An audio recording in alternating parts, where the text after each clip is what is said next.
Welcome to Startup. Your daily walk with God gets better. Hello, precious one. God bless you for connecting with us on Startup this beautiful morning. I know that this week your life is not going to be the same as we all journey through the Bible and look at a very important topic I have entitled At His Presence. At His Presence.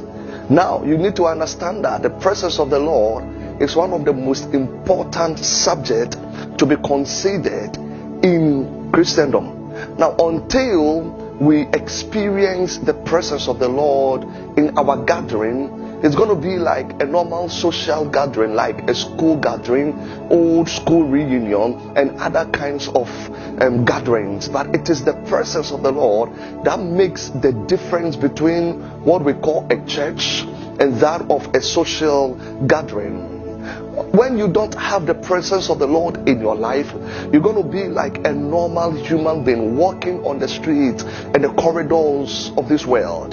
But when you are a man that carries the presence of the Lord, you are distinguished amongst the masses. So Moses, with this understanding, as the Lord was delivering them out of captivity into the promised land, he went to the Lord in Exodus chapter 33 verse 15, and he said to him that if your presence go not with us, carry us not from this place.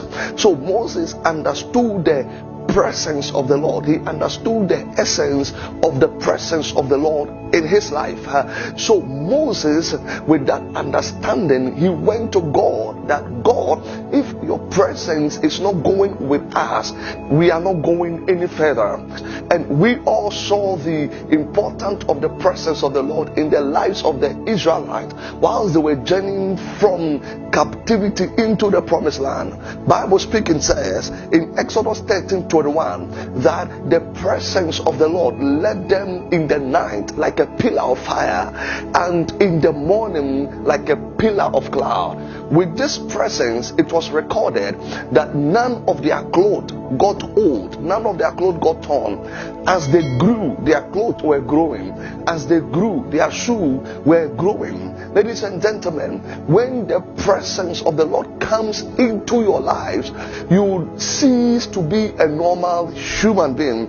Therefore, there are three things that I want us to consider before we move on into how to provoke the presence of the Lord. So, number one, understand that the omnipresence of God is not the presence of God.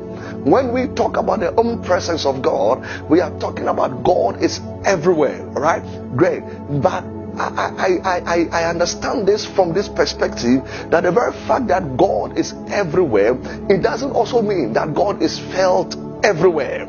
Now, the presence of the Lord, when felt at a particular place, then we can say that the presence of the Lord is here. Now, when you go to the discourse, the God is there. It's true, God is there. God is at the mortuary, God is at the discourse, God is at places that they do evil things, but you see his presence is not felt there. That is why Jacob, after journeying, running away from his brother and going into his uncle's house, he slept. In Genesis 28 verse 16, Bible says that, and Jacob awaked out of his sleep, and he said, surely the Lord is in this place, and I knew it not. The Lord is in this place, and I knew it not. So the guy was sleeping. He was comfortably sleeping at a place, but he didn't know that God was there until he felt the presence. He saw the presence of the Lord in his dream. He saw angels ascending and descending. Then he came to the realization that God is here. So listen to me, child of God. God is everywhere, but until you feel his presence, you would say that his presence is not here. Glory to God. Thank you for watching. Kindly like, subscribe, and share to bless someone.